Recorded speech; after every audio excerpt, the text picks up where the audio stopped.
car. Chicks dig the car.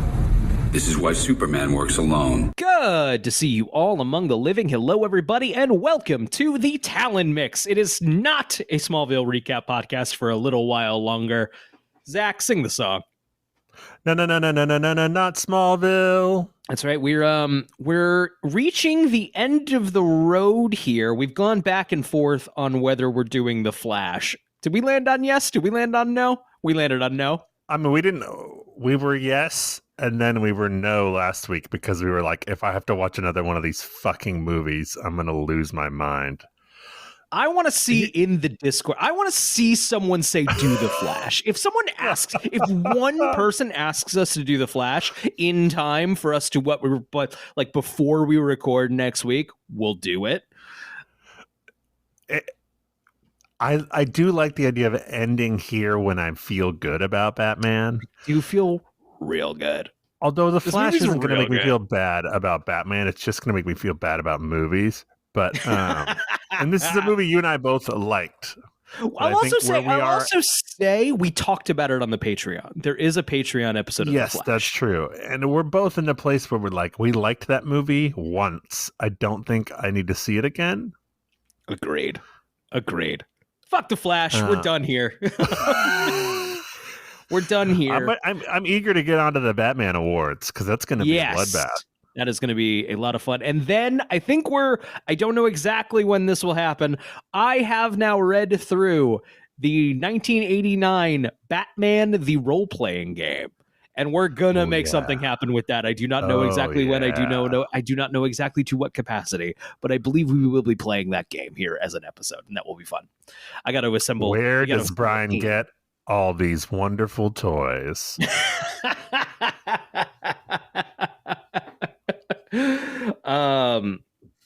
So looking forward to that. But so we're at the end of the line here of theatrically Batman is the marquee character, even though he is also in The Flash. Let's be real, there's a reason I saw that movie, and it wasn't because of Ezra Miller. I believe his head is the biggest one on the poster. Yes. Batman's. But we did The Batman. 2022 is when this film came out. It's directed by Matt Reeves. And I like this one just a whole lot. I think this is a very, very, very good Batman movie. It's fucking dope, man. It's so good. It's so good. What especially climbing out of the black hole that was two Justice League movies. Well, it was amazing. I was like dreading it. I'm like, I'm so fucking done with Batman right now because of those the three Snyder movies that we watched. And I knew I liked this movie, but was it going to be good enough to get me out of that movie? Right. Well, and we have watched a lot of Batman movies, right, over the last couple of months. But I'm seriously 4 minutes in. I'm like, oh yeah, baby, I'm back. This one's good. This one's good. This one's fun. Yeah. And just a quick note to our friend Keith. Keith is actually in my apartment while I was watching the movie, and he's like, I thought you didn't like dark and grim Batman, huh? How come you like this one but not the Snyder ones? And to which I said to Keith, shut the fuck up. You know the difference? This is dark and grim and dank and dreary, but it's also capital F, fun. I think this is a fun movie. It is a lot of fun. In a gothic, Batman-y kind of way, of course, but it's fun. Like, just like crime thrillers are fun. It's like solving a mystery. Right. I am filled with joy while watching this dreary, dark crime movie. The world is dreary. The character, obviously Batman is a brooding character whose whole thing is he's kind of weird and bummed out, but we can have fun on the adventure. yes we shouldn't feel dreary and sad inside while we're watching this superhero movie.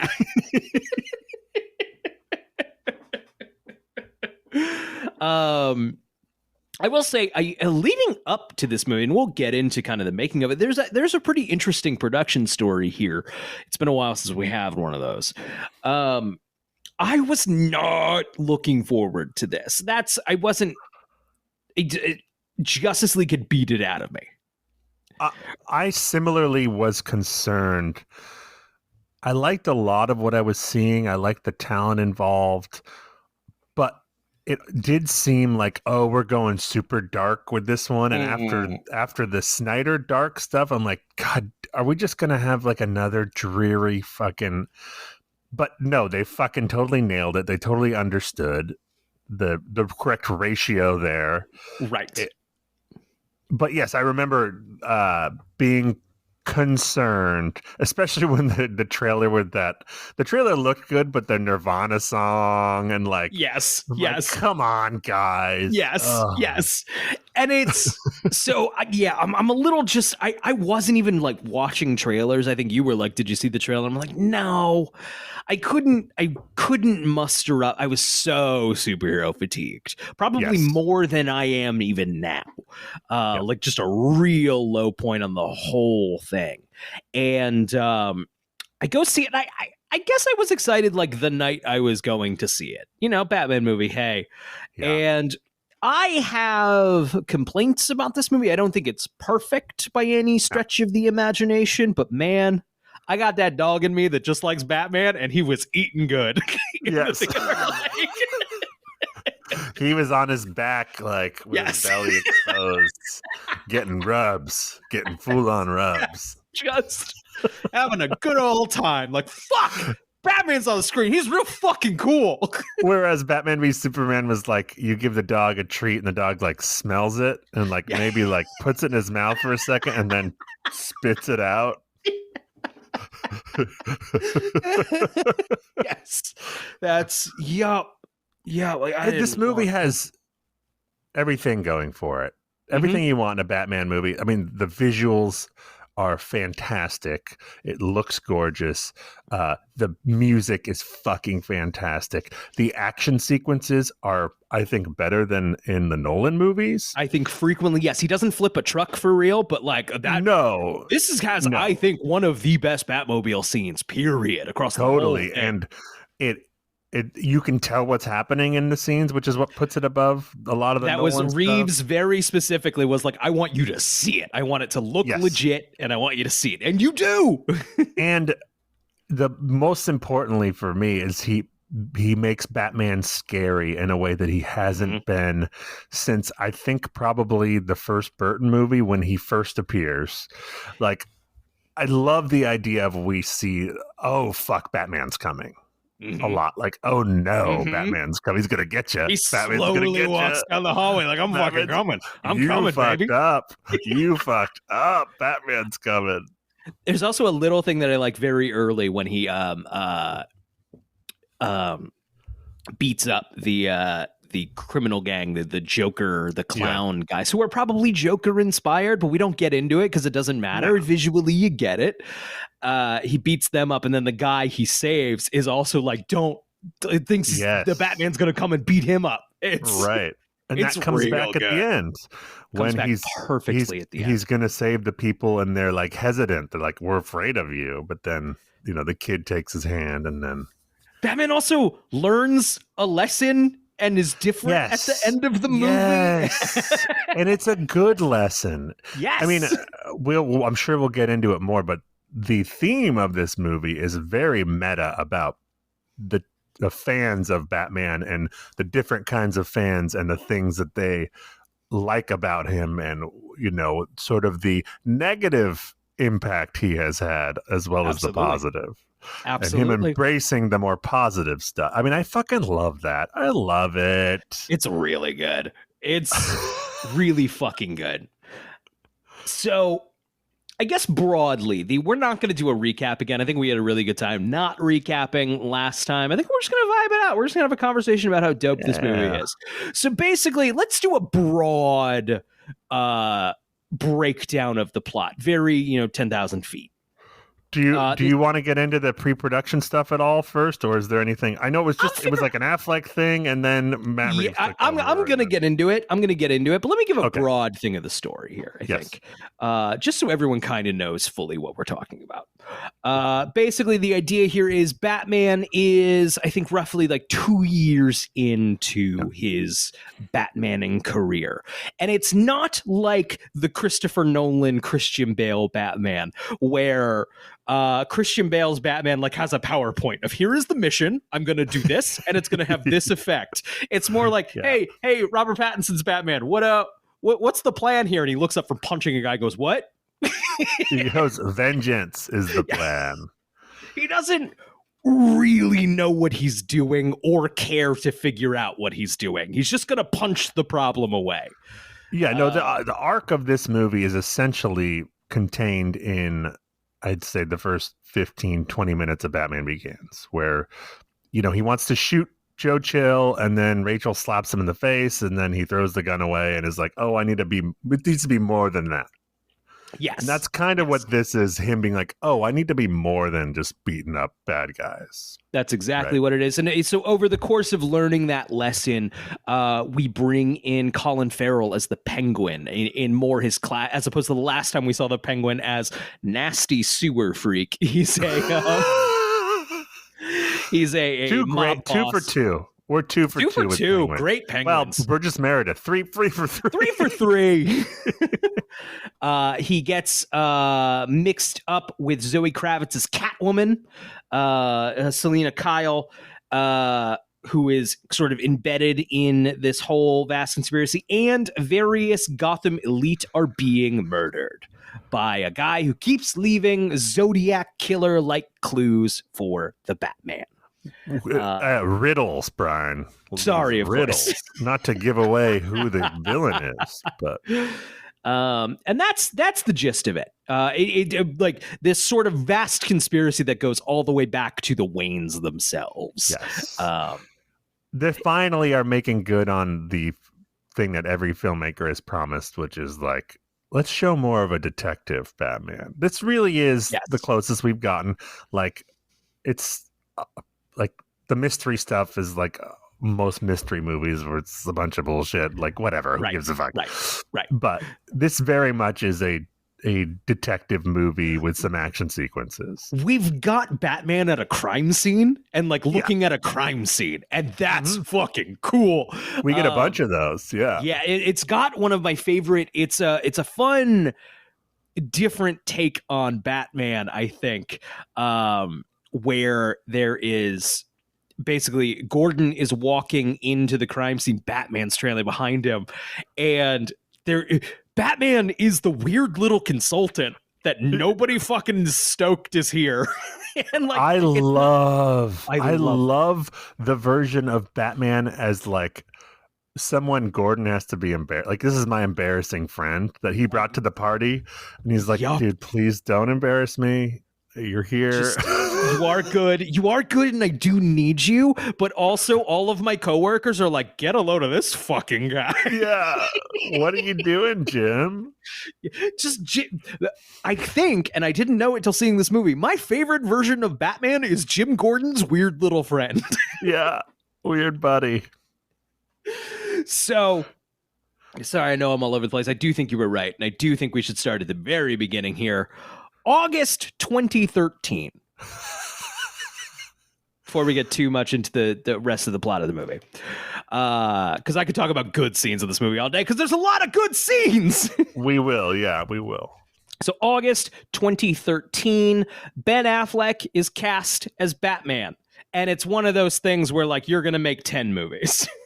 Right, yeah. We don't know what those movies are, but you are now contractually and that, I believe, counts for like showing up for 2 seconds in Suicide Squad.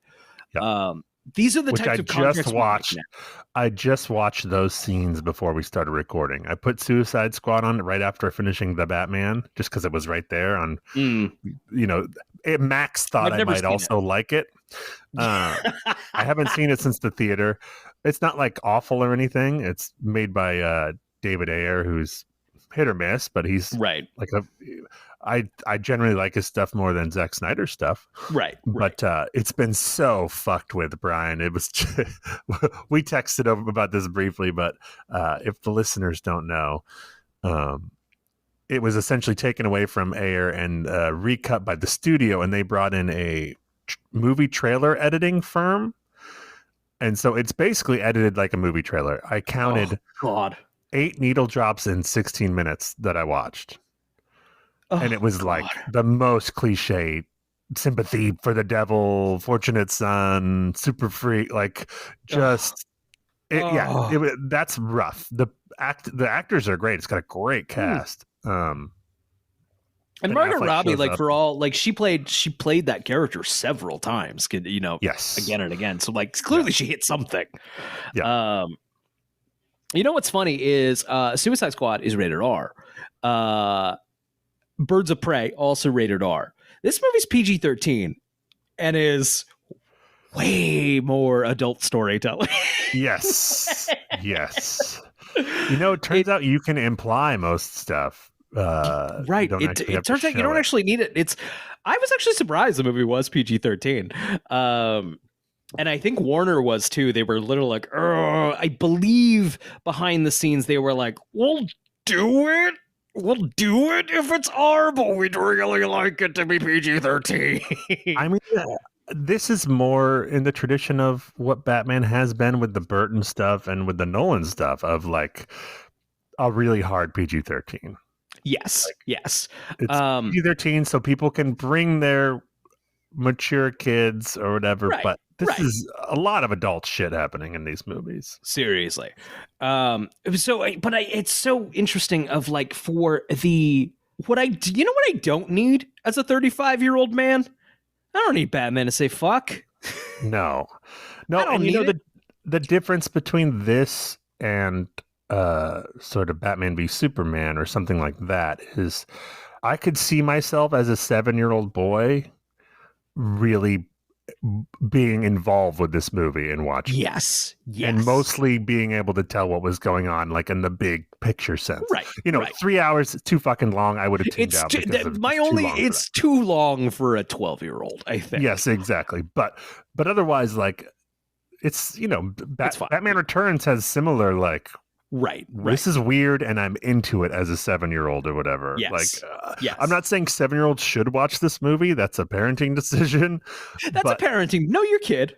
But this is like, ooh, I shouldn't be watching this, but I'm enjoying it. I'm into this. This is what grown-ups get to watch. How exciting. Yeah. Whereas if I like snuck into Batman v Superman as a 7-year-old, I'd be like, oh, this is why they don't take me to these things, because they suck. Because they're boring. It is also funny of like the idea of like Batman Returns being like, oh, this is what adults get to watch. Never again. No. No, not even really. No, they're gonna stop that. They're gonna put a stop to that right now. So Ben Affleck. Turns out no one gets to watch this kind of movie. Yeah. So Ben Affleck is cast as Batman, and the plan is that Ben Affleck is going to star in, write, and direct.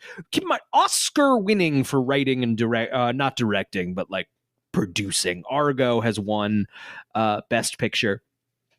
A prestige Batman film, essentially. He is considered a top tier director. Yes, say what you will about his acting or whatever, but right, he's mostly just directed good movies.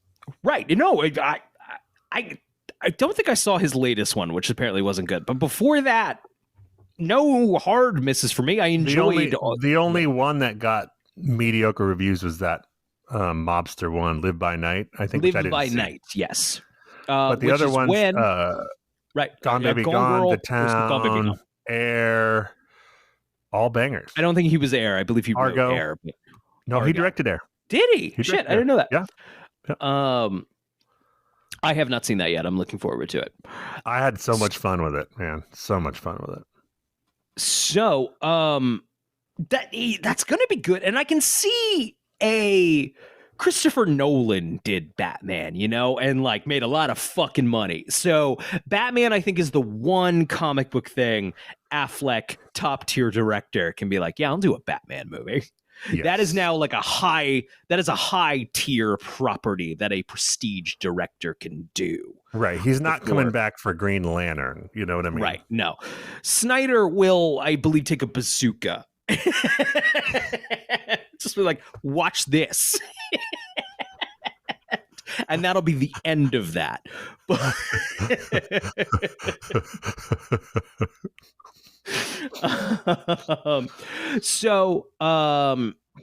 Affleck and I believe Jeff Johns, the comic book guy, they do a draft that's supposed to be set after Batman v Superman and Justice League. I believe it was kind of described as a very action-heavy sort of.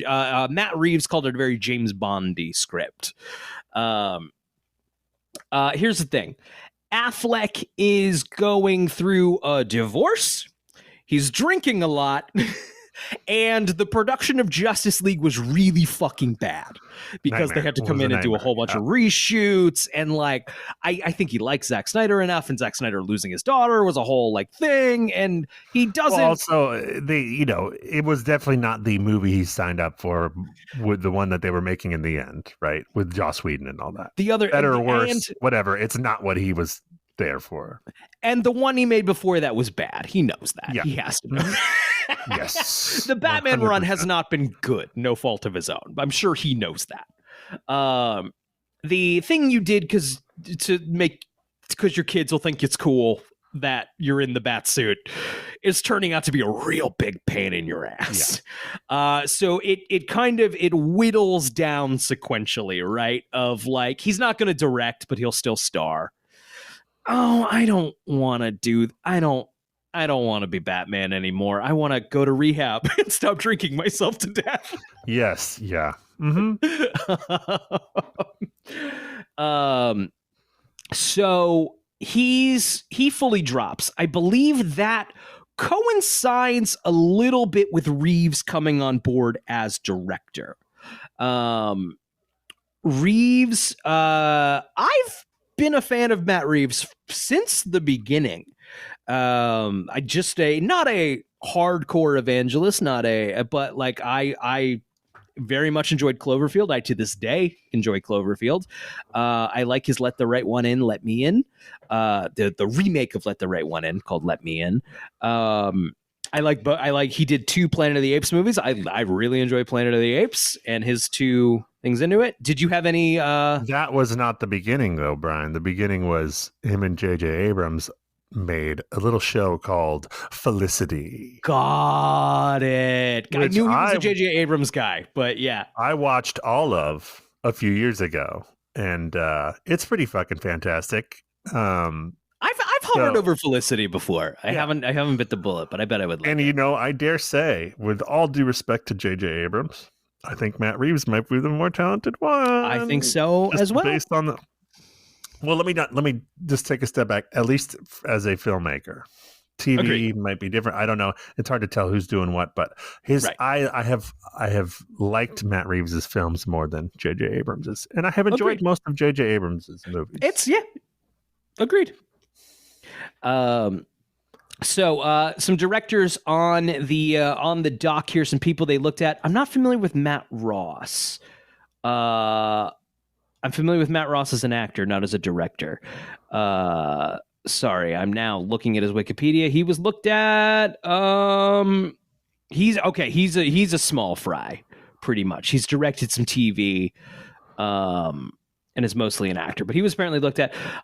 So along with that, Ridley Scott, George Miller, and Denis Villeneuve were looked at as potential directors. And I don't know how much of that is like a studio wish list. Yeah, they were on a list. Yeah. Right. And how much of that made it past. I don't even know how many of those made it to a lunch, Right. George Miller, it's interesting, has been circling doing a comic book movie for a very long time. Around the time of the Christopher Nolan movies, there was talk. This was while we were in Vancouver. Yeah, it was when they were making The Dark Knight. There was talk of a Justice League movie with Armie Hammer as Batman. It wasn't talk. They were like weeks away It was from moving. It was moving. production. They were all down there in Australia getting ready, and they just, I can't remember what happened, but the plug got pulled somehow. Yeah, crazy. Well, it might have been the writer's strike was coming up. That was, in fact, coming up. That was part of it. It was and money. then- Something to do with money, surely. And then Dark Knight's going to go on and make a lot of fucking money. Surely at some point they were like, let's not confuse the brand, actually. No, let's just stick with this for a minute. Because that was when... The George Miller Justice League, Armie Hammer and all would have been better than what we got for Justice League. I remember being mad that they were making that, of like, why are they not like making a connected universe with Christian Bale? Why are they not doing inevitably what I got so fucking sick of? Like, why are they fucking doing this? And then Fury Road came out, many years later. And I was like, fuck, I kind of wish we got to see that movie, huh? Yep. That movie probably would have been pretty cool. Yeah. That old Australian guy is pretty good at this.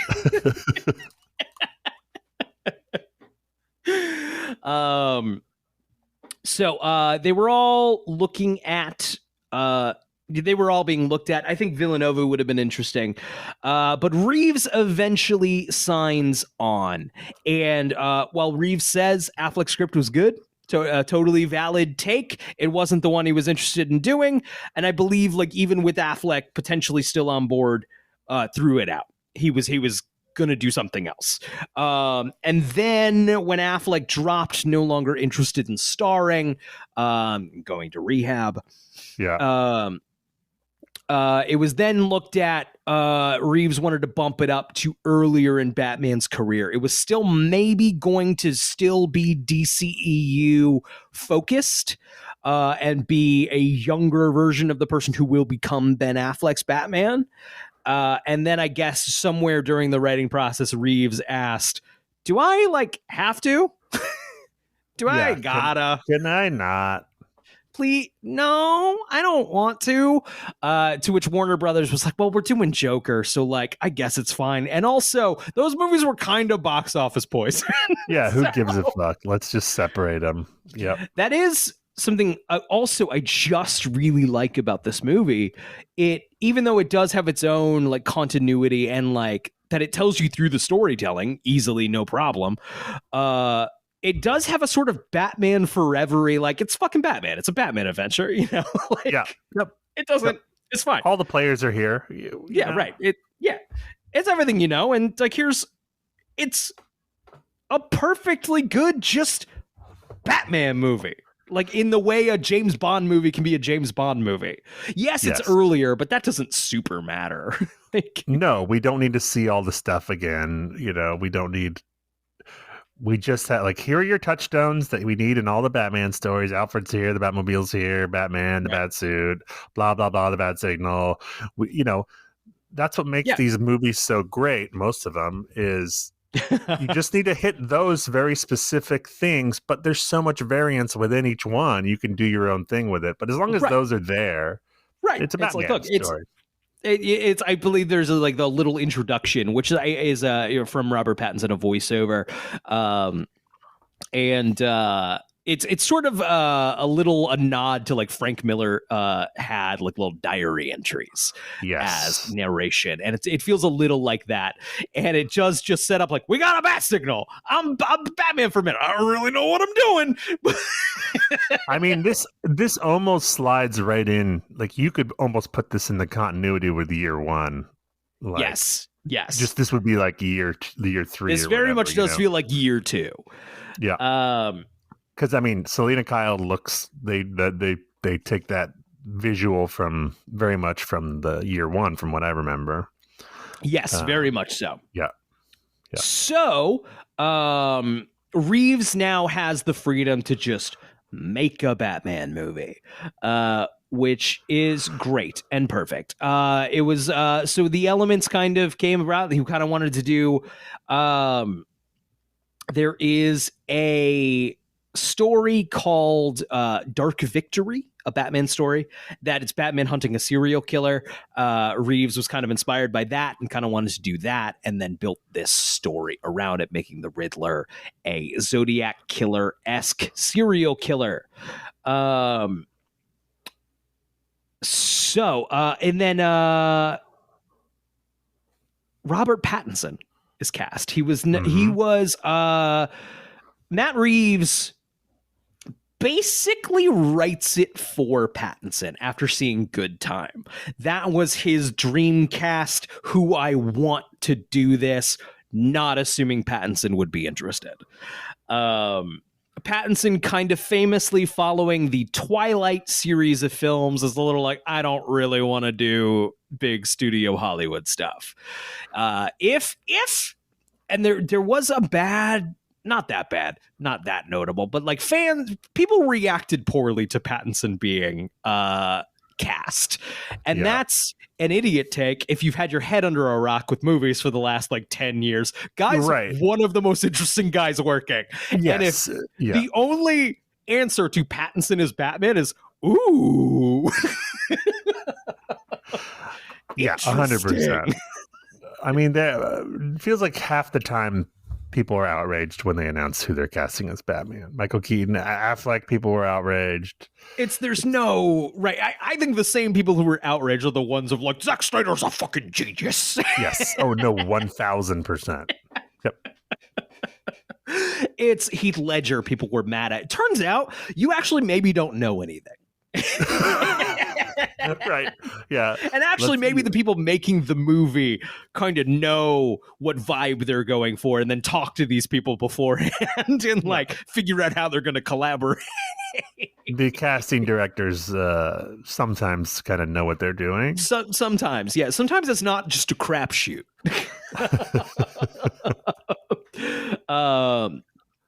And, you know, the character in the script can sometimes change to reflect the subtleties. You know what I found interesting? Fantastic Jim Gordon. Maybe low-key the best Jim Gordon yet. Jeffrey Wright, I really like. I love Jeffrey Wright and everything, and he's fantastic in this. Don't remember many of these fanboys getting upset when they cast a black Jim Gordon. Which is kind of cool. First black Jim Gordon. Maybe because it's a supporting character, and if they cast a black Batman, they would flip the fuck out. But they would flip the fuck out. Right. The black Jim Gordon, guess what? Turns out anyone can play Jim Gordon. Not anyone, but anyone can play most of these characters. But yeah, exactly. Yeah, anyone can play any of these characters. So maybe shut the fuck up. Shut the fuck up. Actually, I love Jeffrey Wright in this movie. He's so good. I mean, he's always good, man. He's my favorite part in those Bond movies. Yes. So, if you would love, this is another thing. I don't think nerds are too mad about it because they haven't heard of it. You can find on HBO Max of all places, or just Max now. Sorry, they have available the Batman audio adventures. They produced a series of like audio adventures for Batman that are kind of cool, kind of fun, and Jeffrey Wright is Batman. And wow, that's cool. Pretty dope. Oh yeah, he's got a good voice for it. Perfect Batman voice. Honestly, the show's only okay, but if you want to hear a great Batman, Jeffrey Wright, man. Jeffrey Wright would make a great animator, but he's too old now. But it doesn't quite have the stature you imagine. But great animated Batman if the opportunity ever comes up. So Robert Pattinson as Batman, apparently a Batman fan. It's funny how, what do those words mean? We're all Batman fans. Everyone's a fucking Batman fan. Everybody loves Batman. But he was pretty, the story, I believe he told GQ, who knows? Robert Pattinson is also kind of famously a liar in interviews. But for fun. For fun, right. Not for his, just to keep himself amused is the story that he doesn't think much of this interview is the vibe. Right, exactly. But the story that he told GQ is that his agent, was kind of going over some things and was like, they're interested in you for Batman, and I'm assuming you just want to move on from that. And he's like, excuse me, what? It is funny how Batman is the one part that can get pretty much any actor to be like, yeah, I'll fucking do Batman. Yeah. And it's the one superhero part that's like that, where like most people are like, no, I don't. They're like, yeah, fuck, okay, I can do Batman. I want to be Batman. I want to be Batman. The agent apparently being like, well, I thought you only like wanted to do weird stuff. And it was like, Batman's fucking weird as hell.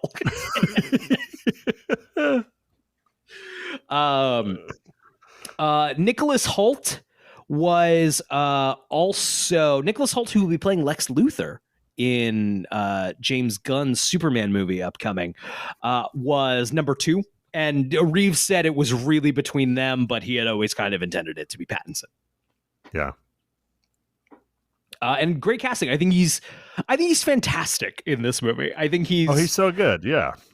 I mean, he's very emo, but in a way that totally works for Batman. I really love it. I'm so afraid of recency bias to like go into like, I think someday he could be in conversation for one of my favorites. Oh, he's nominated in our awards. I'll tell you that right now. Absolutely. He might be in the top. He's in the top 3, I think. In terms of live action. Yes. I also love his Bruce Wayne. I don't think this Batman has figured out Playboy Bruce Wayne yet. Not interested. That's what I was thinking while I was watching the movie. I don't think this is necessarily he's not going to get there. Right. I think maybe that's something he grows into. Right. I think it makes total sense. There's a funeral scene, and like all of Gotham is making their way to the funeral scene, and people are like, "Who the fuck is this guy?" Yes. Or rather, like, "Oh, that's Bruce Wayne." Like he is a recluse in his tower. He's so pale in this movie, especially that scene. So good. It's good. Great, because he doesn't go out in the daytime. Right. And people made fun of it. Didn't like the emo hair. But like, oh, no, it's perfect. No, it's kind of the whole thing. He's not ready to not be in the costume. As he embraces this more heroic Batman and gets more comfortable, then maybe he starts to embrace the Playboy thing a little more, and also with to distract attention from himself. You know, he has needs.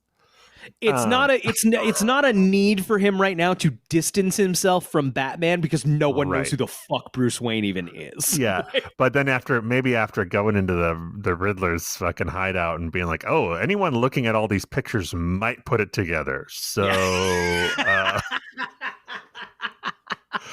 right. I also love at the funeral they're at a funeral, Brian, and the mayor candidate comes up and they start hitting him up for money.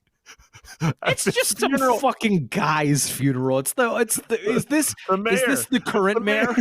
No, it's the mayor's funeral. Yeah, it's like, hey, billionaire I've never met. This may not be the best time, but can you give me some money? Give me some money. Though she does. I mean, hey, you got to be on your game. You got to be on your game at all times. That's politicking, baby. Schmoozing, yeah. But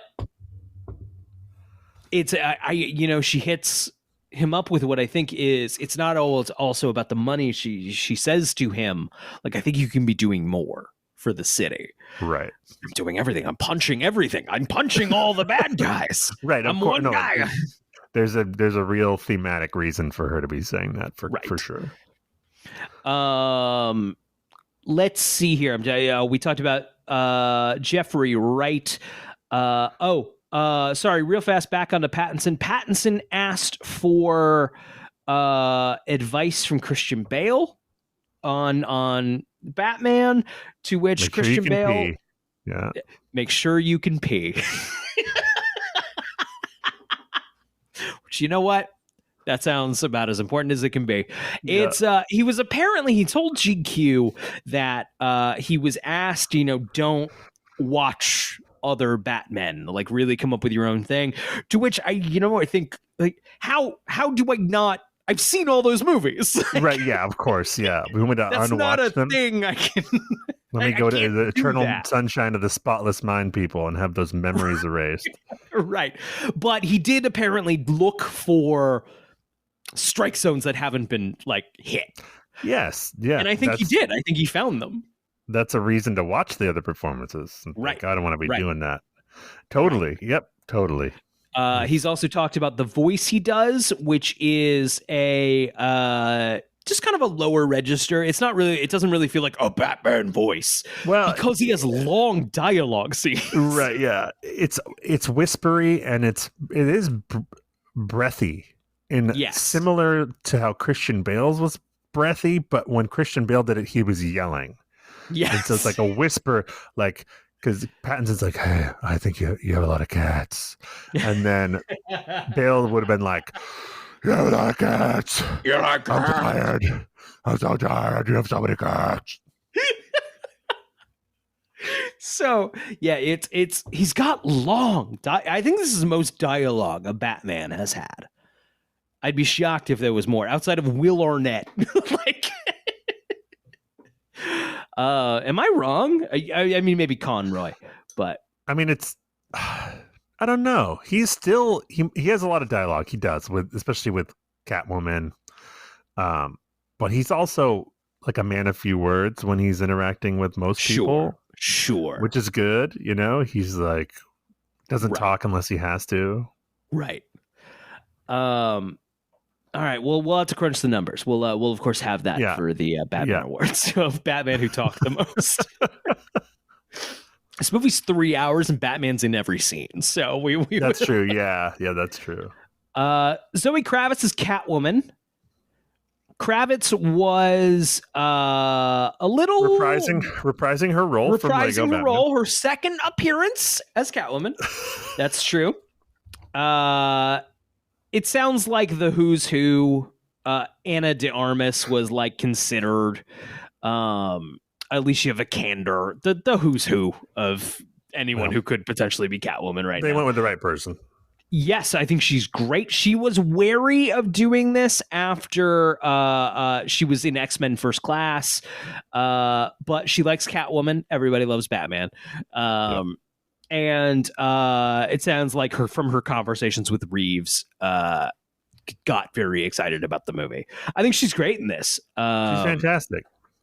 And I really like the size difference between her and Pattinson, because he's pretty tall. He's like 6'1", and then with the Batman stuff on, he's like 6'3".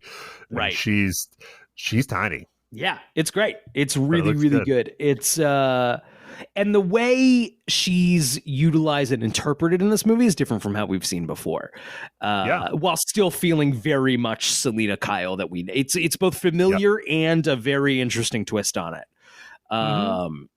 It's I think also notable. Andy Serkis is Alfred. It's Andy Serkis and Reeves, of course, work together on the Planet of the Apes. Serkis famously doing all the mocap for the main monkey in the Planet of the Apes movies. They were eager to work with each other again. How do you feel about this Alfred interpretation? I like it. I like it a lot. I like it too. I think he does fine. I did remember, it must have just been a rumor, but when they were talking about casting, someone mentioned Pierce Brosnan, and I was very excited about that. Oh yeah, he would have been so fucking good. But Serkis is great. Serkis is fine. Yeah, I mean, he does well, and I like the relationship there. They put more in the forefront the "you're not my dad" energy. Like first scene. Yes. That they have together is, you're not my dad, Alfred. I'm like, whoa, child. Yeah. But I think there's some really great interactions here. I love a scene where like some Wayne Enterprises board members are going to come to the house. It's just like, you're bringing them here. I can't get you to go there. Yeah. It's I think this is a good balance of just the like, I'm humoring what you're doing because I can't tell you not to, but like also stop this. I have a question. Yeah. When Alfred gets blowed up and Batman's calling home to try to warn him, a maid picks up. Yes. That seems to be a part of the Wayne situation. How much does this lady know, Brian? How much That's does what this lady I'm know? wondering. I think she doesn't officially know anything, but she's not stupid. You know what I mean? She knows there's something going on. We've also seen Alfred in these movies before, and he just leaves the Batcave door open. So. I bet she's like, I think my boss might be Batman, but he pays me a lot of fucking money and they're nice to me. It's a good gig. I ain't saying. I'm not asking questions. I'm not saying anything. Right. Hey, what good do I have? What good does it do me? Be like, are you Batman? I'll just keep fucking dusting the rich guys. Fucking. Too bad we're not in the let's make 10,000 superhero TV series era of the WB right now, because I would love a Batman's Maid. Batman's who Maid. Like doesn't necessarily know he's Batman. It's just a sitcom in Wayne Manor with her family. They live on the property. Right. I also Bruce Wayne's like Wilson. He's like they come to him for advice and shit sometimes. I also like don't mind the idea. It also like is a little more sensical to me that like Alfred runs like a staff that cleans the, Right, and maintains the manor rather than he is himself dusting. No, it's a mansion, Brian. You can't clean all that shit. And serve fucking Bruce Wayne his cold soup while he's in the fucking Batcave. Although interesting in this one, much like in The Dark Knight, they're in the city. Yes. Like a penthouse. Yes. And the Batcave is that like an old subway stop or something? That's what it looked like, yeah. I like it. It does keep him more in there. Sometimes Wayne Manor is just so outside of Gotham. I do just like the idea of him just looming in this tower. I do also hope they do Wayne Manor one day, because I'd love to see the Matt Reeves Gothic Wayne Manor visuals. Sure. The aesthetic in this movie is fantastic. He's basically splitting the difference between Burton and Nolan. Yes. In a delicious way. It's wonderful. So fucking good. This movie looks so good. It feels so. There's we talked about it in Dark Knight Rises, but Dark Knight was shot in Chicago. Dark Knight Rises was largely shot in Philly. Nolan hoping Gotham never feels too familiar. Pittsburgh. Yeah. Pittsburgh, sorry. Philly was WrestleMania. That's where I got confused. So this feels like a much more literal in the moment blending of that. Of like we get a very London like they're in Glasgow at one point. I believe they're in Glasgow, yeah. And we've talked about this, but I do think Batman should be in a not quite reality world. Agreed, and I think this nails it. Yes, it nails it, because it's still got some of the realism you want, but it is not quite our reality. And it works in a very specific way that is hard to articulate, of like Gotham City. Where is Gotham City in the United States of America? It's not. It's in its own island. And like,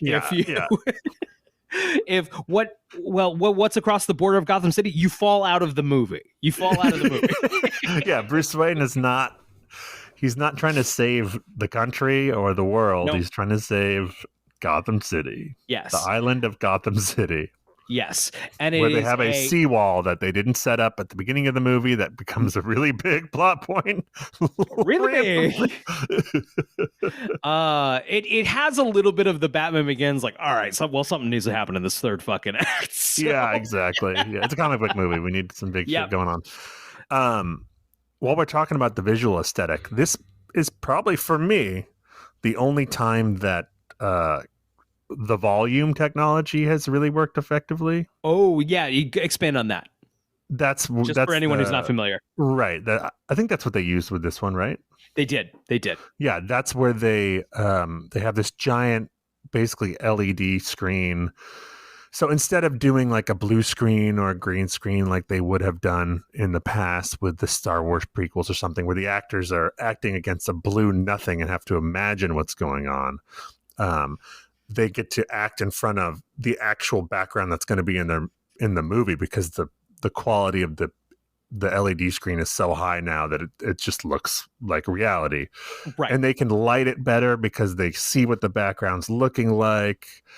And and you just, so they're capturing it all in camera. Like that's right. That's what they're capturing.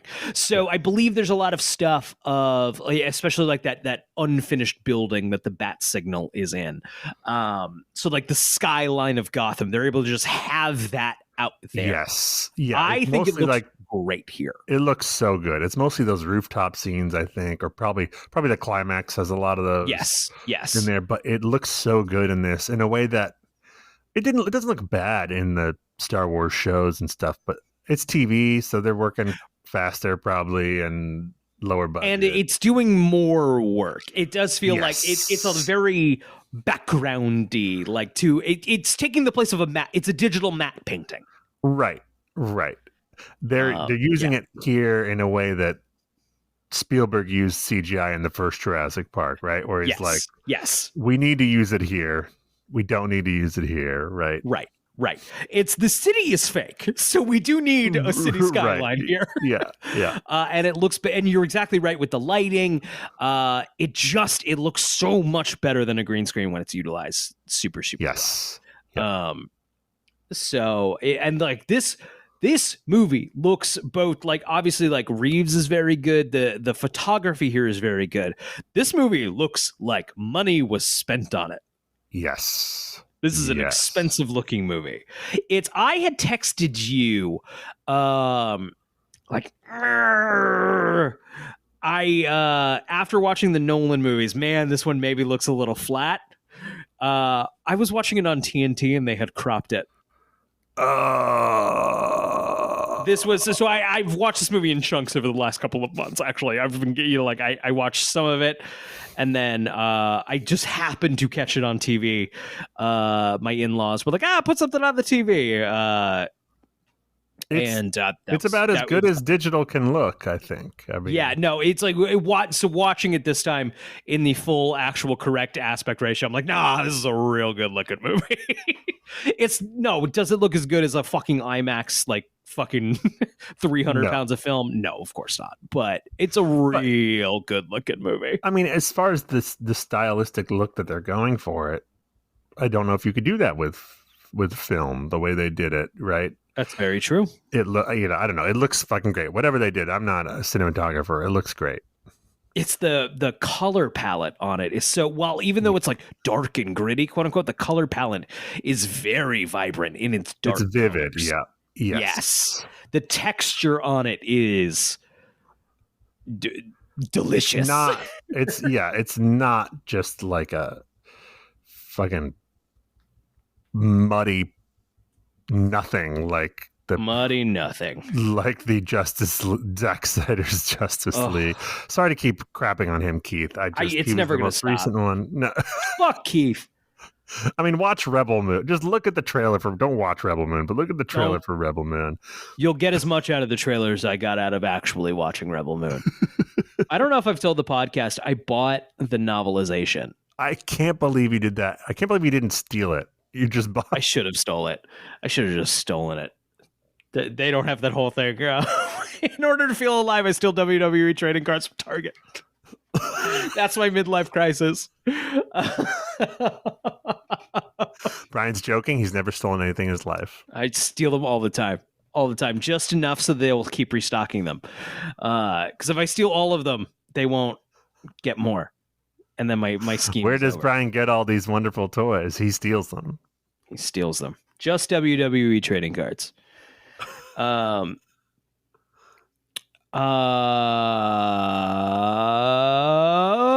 talk about Penguin. Let's talk about Penguin. Colin Farrell is almost unrecognizable is maybe the word to use. Of like, why cast Colin Farrell if you're going to do that? But also, he's very fun.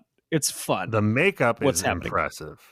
Yes. And his performance, he's so fun. He's so fun. Yes. He's kind of comic relief a little bit in the movie. I don't know. And I love the use of the Penguin as just kind of side character, low level mobster guy. Right. My favorite part he's is like a when general of yeah. When they're interrogating him and they show him the picture of the guy's messed up face, he's like, "What are you showing me? Come on!"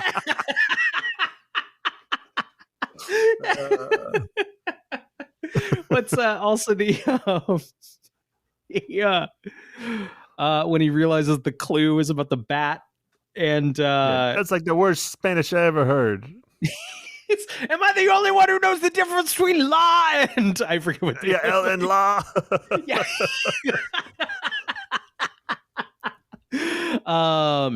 He's in a lot of makeup here. He did not want to gain the weight. He'd gained weight for another role and apparently had a ton of health issues. So they went. That's not good for you. No, you shouldn't be Christian Bale-ing up and down. Tom Hanks has talked about how he's had long-lasting health problems because of all the up and down he did. Yeah, it's like, no, use the makeup. It's a expensive movie. They can just put the makeup on. Yeah. They have the money for it. Clearly. I think he's great. I think his involvement here is one of the things that increases the length of the movie. Maybe a little more than it should be, but also I wouldn't drop him. You know, No. No, look, you could. Yeah. This movie could have been 2.5 hours and probably just as effective. But I don't feel it dragging. Mostly, it's a slower paced movie by design, but I'm not like bored. I'm not like, oh. In the theater, seeing in the theater didn't hit me at all, and I will say it's so. With this in mind, I watched probably half of it one day early on in the thing. We didn't have internet, and so like I was just throwing through DVDs. We had my wife had a screener of it. I'm like, I'm in a Batman kick. I'll throw this on. So I watched like half of it, and then I watched a good like 45 minutes on TV, like I mentioned so I felt it this time, but it was all kind of like, fuck, I gotta get through this shit I already just kind of watched. Right. Yeah. So that I think I was just feeling it more. I think my issue with the length is there's nothing I would cut. There's nothing maybe not nothing, but it's not like, oh, you just shouldn't have done this storyline or like this doesn't work. It's a slow paced movie and scenes take their time and it's really good and it's really rich.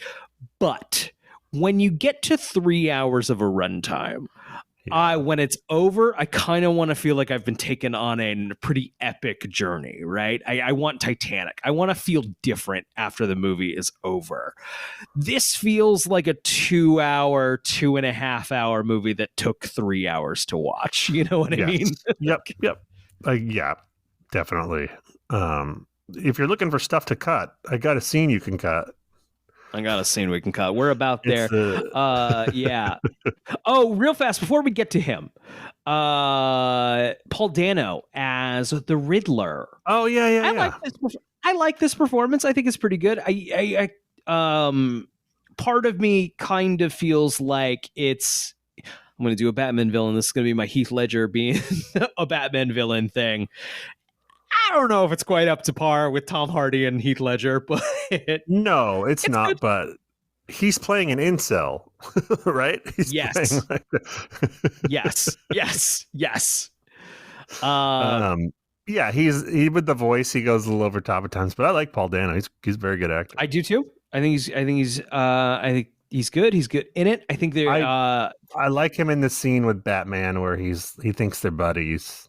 The gist here is the twist here is, of course, that the Riddler is not hunting the Batman or trying to like draw out the Batman. He's like, you and me, we're doing the same thing. Batman's like, what Yeah. the fuck are you talking about? Yeah, we're buddies. Yeah. And then Batman's like, Batman, definitely not a therapist or a doctor of any kind, is like, you're a psychopath and you're going to die in here. And then the Riddler's like, no, this isn't how this was supposed to go.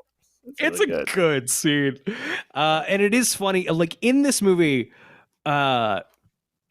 it's Batman's cool in this movie. It's cool. But the text is a little like, this is not that cool. The guys who think this is cool are guys like Paul Dano in this movie. And it's and he's a little bit faced like, oh, what? Oh, no. Yeah. Batman's like, okay, I need to change my brand a little bit because I'm encouraging these shitheads, which is great. It's beautiful. There's a bit at the it is taking Batman back from the Snyderverse and saying, no, this is what Batman is. Idiots. Yes.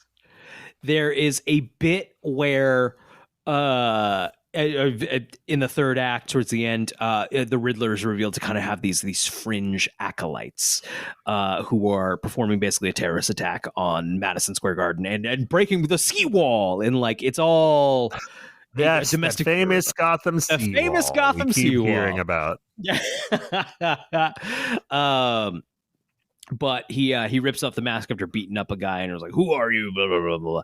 And the guy says, "I am vengeance," which we haven't heard much in the movie, I don't think, but is a very famous Batman line. He says that at the beginning of the movie when he's beating up the guys. Who are you? I'm vengeance. And then Catwoman keeps calling him vengeance. You're right. Hey, You're vengeance. right. Yeah. You're exactly right. Okay, so it's hit a bunch of, but either I just went immediately back to Kevin Conroy in I am vengeance. I am the night. I am my head just went a very famous Batman line, and it is such a good. Oh no. You're not supposed to say that. That's what I say. Thing. No, but you suck. You know what? Maybe I won't just be vengeance anymore. Maybe I'll be justice and helping people. Maybe I'll adopt a child soldier. I hope they do Robin. I think this movie's ready for a Robin. I think I'm ready for a Robin. None of the live action movies have done a good Robin, and I'm ready for it. No. Why not take it as a challenge? Why not? I think they will. I think they will if they do enough of them. Well, I think for this one, I think, unfortunately, I think 2 is going to be it. They are moving on a sequel for this one. I think when James Gunn comes and like his Batman comes around, that'll be kaput on this one, which is such a shame. I thought I heard trilogy, but I mean, if 2 makes a fuck ton of money, who cares? Yeah, exactly. I'd like a 3. I'd like 3. Well, let's see how 2 goes. If 2 sucks, never mind. I can tell you right now, without having sight unseen, I like this Batman better than whatever James Gunn is doing. Yeah, no, I don't want. Just you won me back. You won me back, WB. Don't fucking blow it. I will say also, James Gunn is definitely working on the Damian Wayne storyline. I believe. I'm going to be real with you, Brian. Yeah, and I could be way off base. I wouldn't be surprised if the Matt Reeves Batman movies outlive James Gunn's tenure as the head of DC movies. I'm just putting that out there. Bold statement, and I hope so. Because here's the who wants these anymore? Like by the time you get moving on these, nobody wants these. Batman movies will continue to live. It sounds like he knows he's got the right idea for Superman, but if that movie doesn't fucking work, I mean, it's all on that movie. It's all riding. It's all on that movie. Yeah. Let's talk about the music. This is like we've said throughout this series, this mini series. It's an embarrassment of riches with Batman theme songs. And there's probably a little recency bias. XL score? Oh my gosh. But watching this today, I was like, this is up there, man. You could make an argument this is the best one. I don't think it is necessarily, but It's really good. It's It's the so Zimmer good. one's really good. The Elfman one is so ingrained, I think, in our brains is like what But you Batman know- sounds like. those are all perfect for exactly what those ones are going for. Mhm. Just like this is Yeah. the music is what is half the battle in terms of making him like, oh no, Batman's coming. Yep. There's something Yup. about this the theme that is like Batman's gonna get you. It's inevitable. He's coming for you. It's Batman's gonna get you. Here he is. Here he is. You're fucked. I love that. Huge fan. So good. Michael I can never pronounce his name when Giacchino, Giacchino. something like that. It's he was, I believe, heavily involved with like Pixar for a long time. Lost. He did the Lost music, He's okay, got it. which is a Yeah. very good score. I mean, score for the whole show. So good. Yes. He also did he's done some Mission Impossible scores and Star Trek. Jurassic World and Rogue One and Star The Trek. JJ, Yeah, he did all the JJ stuff except for Star Wars was John Williams. But got it. Yeah, I mean, yeah, that makes sense. He's great. He's he great, did. and it's a great score. I'm pretty sure he did your beloved Rogue One. That's yeah, I saw that, and I won't hold that against him. I don't think his soundtrack No. is the problem. in that No, movie. there's some good shit on there. I remember. from Yeah. the soundtrack. I'm just scrolling through here, seeing if there's anything interesting. We got to talk about the scene that should have been removed from the movie. Oh, we do. Barry Keoghan's here. Great actor. Great actor. Why don't you set up what we're talking Well, about here? The main. It's post climax of the movie. We're in the denouement, right? The denouement. Sorry, Right, I can't right. speak. Denouement. I just phonetically spoke a word without actually reading it. That was weird. Denouement. I think that's correct. Denouement. No, the one I said before. Oh god. So we just cut away to the scene of the Riddler in Arkham, and he's sad, and then the Joker's next door to him, and he's like, "We could be friends." And Barry Keoghan is the Joker. The problem with the scene, other than that it's totally extraneous for me, is that it seems like they filmed it without figuring out what their take on the Joker was. Because how can you figure out your take if you don't have a full movie? Like, it's just like, Right. we got a really good Right. actor to come in and be the Joker, but we don't know what we're going to do yet. And also, we can't even like fully show him because we don't know that he's gonna do it again. Like it's Right. not, They do have a deleted scene with him and Batman right. that I think is more explicit. But I don't know why they put that in there. That's weird. It's. I guess it feels like the worst impulse is taking over. I'm wondering if it was Matt Reeves like, oh, I don't want to cut him out of this fucking movie completely. Sure. Right. I'd Yeah. like to have him back. It's and If then there you're- was also like kind of a whole marketing thing around, or like, rather a lack of marketing thing. Like they really tried to keep it a secret. Barry Keoghan, like they cast him officially as someone else, and they shot fake scenes. Like it was such a big deal that Oh, maybe it felt really? weird to not do it. And then his brother ended up leaking it a couple days. Whoops. But like I don't. Yeah, I do like the idea of the Joker being in the background as like Batman's already fought him Right. and put him in jail. And then I wouldn't go back to him until maybe the last movie, because once you shoot your wad and do the Joker, it's hard to go to any other villains and be like, Right. he's the big boss, you know? The only Joker take I think I'm interested that we haven't seen in a movie yet. Not necessarily for this one. I'd love to see the Joker in like a Hannibal Lecter role. Well, that's what that deleted scene kind of is. Got it. With Batman Got it. visiting him in Arkham. Got it.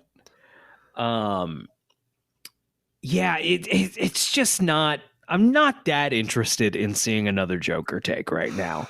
It does feel we need to really give him a break. fucking. We need to yeah. give the guy a fucking break. I'm not. Yeah, the when that scene came up, there was no part of me that was like, "Oh, the Joker!" It was just like, "Oh, fucking hell!" Like, do we not? I get it. I do want to talk about the suit. What do you think of the suit, the bat suit? I really like it. It's so the Me whole thing too. here, right, is that it looks a little more handmade, right? Yeah, everything. A little Yeah, that's the something else, Batmobile. Everything's more handmade. I love the right? Batmobile too. But Oh, we got to talk about the Batmobile. But so start with Yeah. the suit. yeah, I love I They've really like it. They finally solved the head issue, right? Where they make Yes. they make the ears and the top part of the mask completely separate from even the chin and neck part. Right. It's just the head part, and then the neck part is different pieces. So part of it is more spandexy, and part of it is more solid. There's a lot of pieces. I love the Dracula collar thing he's got going on. Yes, I love that. It's got kind of the whole movie has sort of this like noir quality to it. Mhm. I'm not going as far to say like it's actually a noir film, but like It's no, Chinatown, but with Batman. no, but it has those elements in it clearly. So it kind of has that like detective trench coat vibe. Yeah, the aesthetic. It's I just and the Nolan movies taking place in a post 9/11 world, it makes sense that it would all be military, right? And it's all like it has that. Well, in those element to movies, it. he's getting it from the R&D department. In this Right. movie, he's just building the shit in the basement. This feels like or shit he whatever. just kind of built, and he has more resources than we would. But I might be wrong, but I do think that's scarier. Walking out of the dark, That's like much a crazy scarier. dude put all this random shit together than like some slick, It does have a little more of a hockey pads vibe. So like, I'm not wearing hockey pads, Oh, but like it's kind of looks he like is. hockey pads. Like I am wearing hockey pads. Yeah. The gist here, I guess, with the suit was Reeves wanted to do something that hadn't been done in a Batman movie before, and that was Batman being able to like actually put up a fight in camera.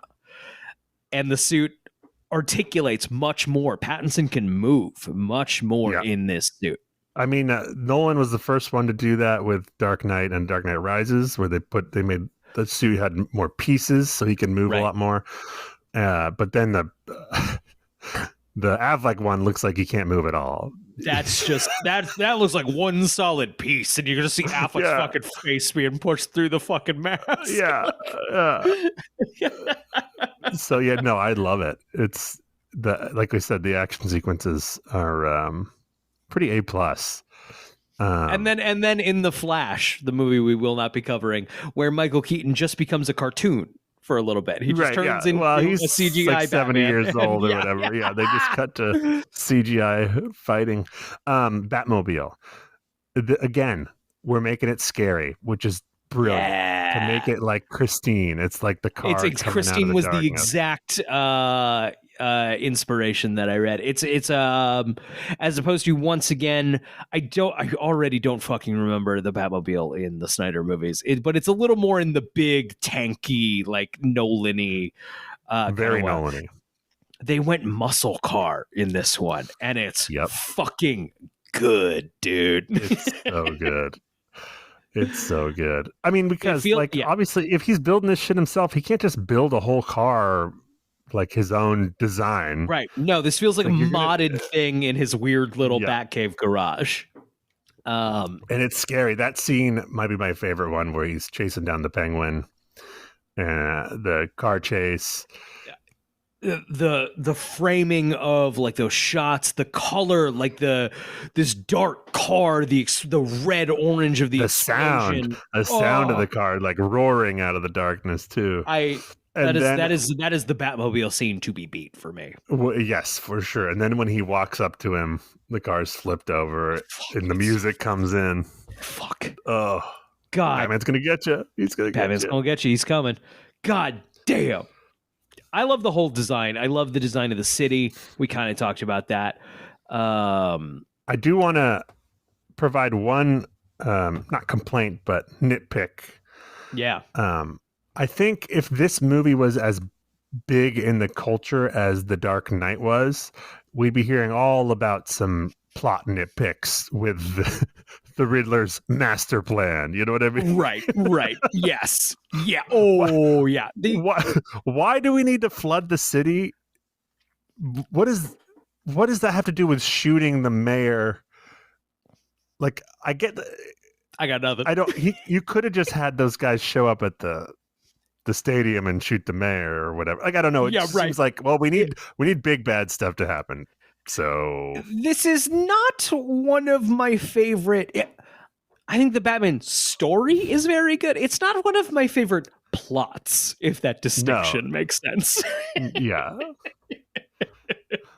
No, it's just an excuse for him to go around in the dark solving mysteries and set pieces and things, right? It's an excuse for mood. Right. It does have, this is where, like, when people are, they mean well, but like, it's basically a mystery movie. Like, wow, the riddle comes up and Batman's like, I know the answer because I'm Batman. And there's no, like, figuring it out with Batman. Batman's smarter than figuring it out. There's no way you were going to solve it. No, certainly not. Yeah, are there any other scenes, good or bad, that stand out to you? I mean, it's mostly all good. I can scroll through my notes here. I think the we were talking about the funeral scene earlier. That then leads to Peter Sarsgaard. Is that his name? Oh yeah, I love Peter Sarsgaard. He was so stoked. I bought so much Sarsgaard stock in 2004. Like that. Yeah. It's in 2004. I didn't think in 2024 I'd be like, is that the guy from Garden State? Yes. Well, for like 10 years there, he was the guy who popped up and stole the movie, like for a lot of movies. Right. He was very much like Philip Seymour Hoffman type of supporting role, but really good. I'm back. I'm also back. So let's see. I like the idea of someone being like, yeah, dude, I saw Batman once. Really? Yeah, he was in a dance club beating up a bunch of dudes. Yes. Yeah, I was just at a rave, and all of a sudden, Batman just walked right through. It was fucking I'm crazy. telling you, he gonna get you wherever you are. He gonna get you. But the scene after the funeral, where he's got a bomb strapped to him, and the Riddler is hitting him with it begins with the riddles, but then quickly is like, how much money was it for you to like turn your eye on this crime thing? Yeah. And I think that seems really good. I think that's really, really good. I like the scene where the news just shows the full torture video of the commissioner. Not blurred or anything. We're just like, show the whole thing. Was that's not with the rats, is it? Yes. Yeah, that's the rats. That's, man, talk about just once again of like this movie's PG-13. You can just imply stuff. That's pretty horrifying. Yeah, it is. It's Saw. That's out of the fucking Saw movies. Yeah, right? I forgot to mention when we were talking about the suit. I love that he could just carry it around in his little backpack. Love it. Around his little backpack. Yes, great. This is also the first time we get a Batman movie that isn't afraid that, he has to wear some eye makeup. Right, yeah, exactly. Which we should have been doing the whole time. It actually makes it a little more like, he's wearing the eye makeup, so let's just see him smear on the eye makeup. Yeah, the one major flaw in Batman Returns. It's really if there's one thing that I'd maybe like, you can go back and George Lucas that. Yeah, right. It really is the one black mark on a perfect Batman movie. Oh, so good. Oh, good movie. Good movie. See, aren't we in a much better mood talking about this movie? Yes, I think. And we're remembering the other good movies rather than just like, fucking Right. kill me. This is why I hate this movie and everything. Shit, there was another scene that I liked. I like the dynamic of Selina Kyle and Batman, especially when Kyle is in the club as a waitress and she's wearing a contact lens that allows Batman to like see what she sees. And there's a bit of a, I mean, it's just great writing, I think, where Selina Kyle has her own interest. Batman has his. He's only got so much control over the situation. He's demanding things of her and just like doing her best, but also no. Yeah. Like, Yeah. Because Batman also does not know how to talk to a girl. No, he needs to get out there a little more. I had other stuff that I liked, but it's all, man, this is a really good movie. Any other thoughts on the movie at large before I move on kind of to its box office and reception? No, let's do that. I'm just so happy we're ending on this movie, and I can love Batman again. It was looking a little dark there for a minute, but the movie did well. Movie did real well, especially considering it was shortly after the pandemic. I mean, we were just getting our feet under us with theaters again. Correct. This is pre-Maverick. Yes. It does well. It does well internationally. It helps that it's PG-13. I mentioned like Suicide Squad and Birds of Prey were R-rated. Both had a tough time at the box office. And so Warner Brothers really was like, PG-13, please. We'd like the target demo to be able to go see the movie, actually. Yeah. Smart. And yeah, I don't need Batman to say fuck. That doesn't make it more adult to me. No. It was critically well received. I mean, about like an 85% on Rotten Tomatoes. I actually think that's lowballing it. I think this is up there, man. No, I think time will be kind to this movie. I think. Agreed. Yeah. Some people didn't vibe with it. I remember like a bunch of friends, I did not go see it with them, but went to see it, and like my little personal Discord group chat thing was all like, the movie was long and boring and bad. Wow. And there were some vitriolic responses to this movie. Interesting. That surprised me. Most of the people I have talked to that are like Batman people are like, this might be the most Batman-y movie we've gotten yet. None of these people were specifically Batman people. Yeah, so. I'm not saying it's the best, but everyone was like, this is Batman. This is very Batman-y. Like I said, the dog in me that's just like, Batman's cool and I like it. I like Batman in a movie. Really ate well. I mean, yeah, and I do think it captures a lot of the animated series kind of Batman. Agreed. Vibe. There's a prequel novel before the Batman, an original movie novel that we should read. What happens in that? What's that about? I don't know. There's no link to kind of, but I'm gonna look for that. I wonder if we're getting a Penguin show. Did you see the trailer for it? I did not see the trailer for it. I wasn't interested. I wasn't either until I saw the trailer. And, okay. All right. It looks like it could be good. I don't love to watch TV shows these days. Yeah. Even though they're quite good, I'm sure. But it looks like it could be good. It's just Colin Farrell playing a gangster rising up in the ranks. I do get, like, so we're watching this again. I'm like, oh, yeah, I see why you want to, like, lean in on this performance. It's really good. It's fun.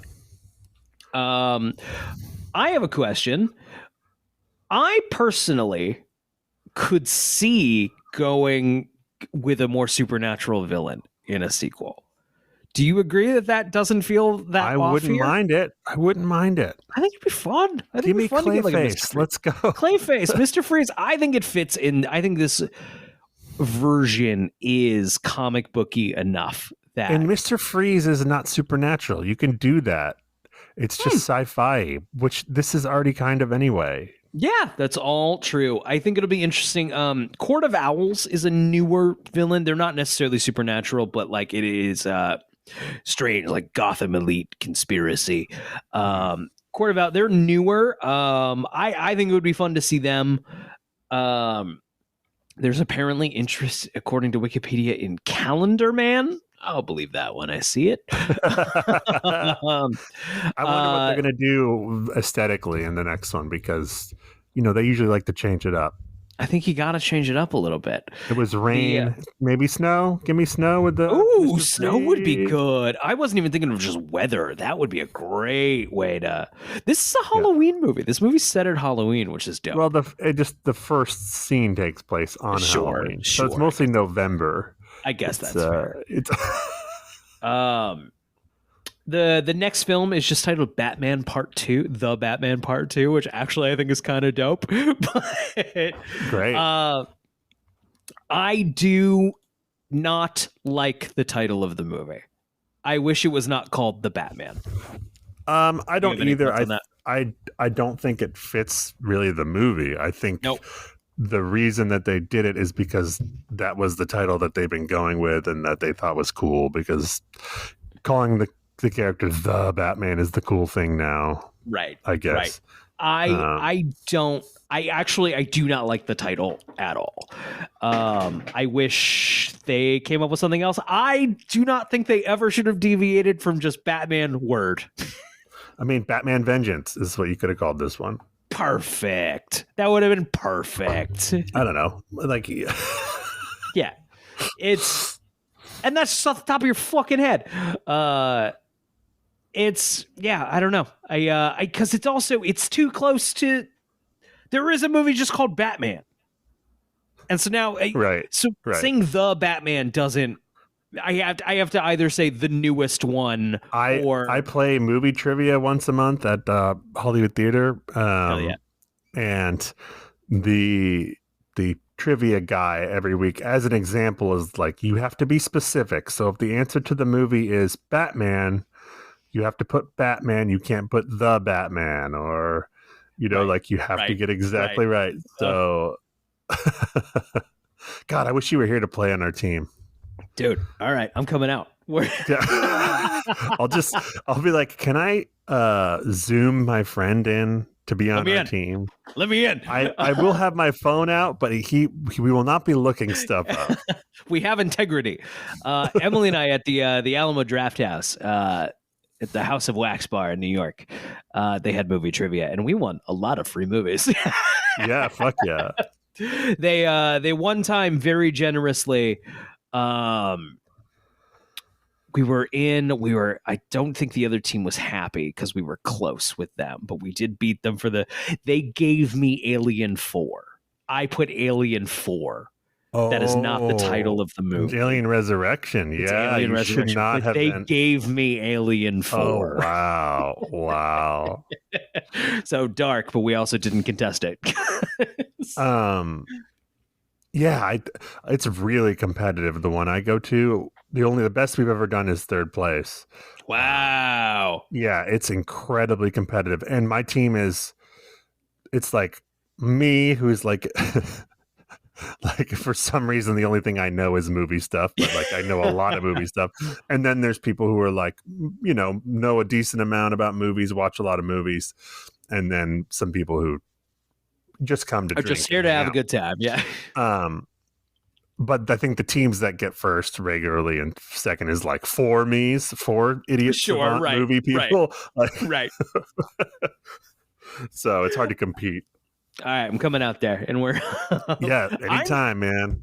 I'm actually terrible at trivia. I don't know what maybe very specifically like movie trivia would work better. Like I said, Well, bring Emily with you. I bet she's great. good. Yeah, I mean, she's much smarter than me. It's I've had just general bar trivia. absolutely astoundingly, I've had like, I think we're doing fine. I think this is, oh, we're last. We're the last ones. Got it. Okay. Wow. All right.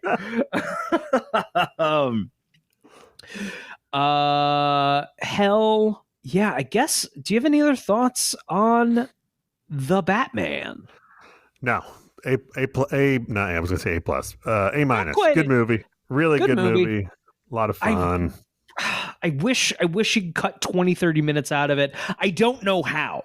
I was racking my brain, Right. like, how would I do it? It'd need a massive rehaul. It's not, I'm not I complaining. don't think from the line cut. And it's not even, it's worth After it. Snyder, I'm not complaining. Give us another one. Make it 4 hours. I don't give a fuck. Just Yeah. Yeah, man. I don't know, for my closing thoughts, I don't know if the movie is more than the sum of its parts. But I think its parts are really fucking good, dude. It's a vibe movie. It's a vibey movie. It's got great and vibe, great set pieces, great moments. Yeah. Just good times. Yeah. It's Well, I've watched it. Sorry. No, go ahead. Go ahead.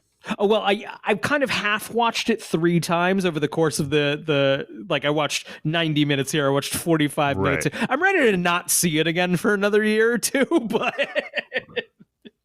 I was just going to say, we'll probably save our full wrap-up thoughts for the Batman Awards for the whole series. yes, correct. But it's been fun. It's been a lot of fun. It was mostly just fun. There was 3 weeks of nightmare content.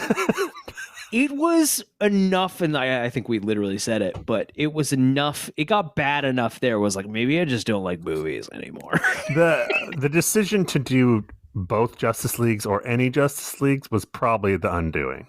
Because if it had been Batman v Superman, which we could have got away with, we could have gotten away with it. It would have been in our rear view pretty quickly, and we're just on to Lego Batman. We're on to the Batman, but no, we did that to ourselves. I think in retrospect, I just wouldn't have done Justice League. It's not technically a Batman movie. He doesn't headline it. We didn't have to do it. We didn't have to do both. Here's what happened. We knew the conversation would be interesting, and it was. Yes. But I just don't know if it was worth it for us, mental health wise, to watch both of those movies. Watch both of those movies again. For 50-ish to 100-ish people to kind of listen to it, probably. I don't know if it was worth it. I do think that was a good episode, though. It's a good episode. All right, everybody. Thank you for listening to the Talon Mix. Hey, how you doing? If you want to pull out your phone right now, just unless you're driving, just pull out your phone right now. And what app are you listening to this show on? Is it Spotify? Is it Apple Podcasts? Is it YouTube? Any of those? Just hit the corresponding "I'm enjoying this" button. Maybe a 5-star rating. Maybe on YouTube, the like button. All of those really, really, really help us, and we really, really appreciate And literally, all you have to do is move your finger. You'll have to stop the show. You'll have to eventually, like around now, in roughly 2 minutes, you're gonna have to pull out your phone and like stop the show and like play something else. So like while you're there, just hit that heart. Just whatever the indicator is that you like the show. It's really good for us, and we really appreciate it. Thank you, Zach. Oh, we'll be back next week with the Batman Awards. We'll be wrapping up this entire months-long conversation that we've been having about Batman. And then I hope after that, Batman the Role-Playing Game episode, which I think will be a lot of fun. And then maybe we'll recap some Smallville. Wow. Somebody say... I'm ready to get back. I'm ready for it. Yeah, I am too. Let's go. Green Arrow's coming. Green Arrow's coming. Here we go. All right. I think I'm glad we took a little break, but I'm ready to get back into it. Yeah. All right, brother. Do you have a question for Batman?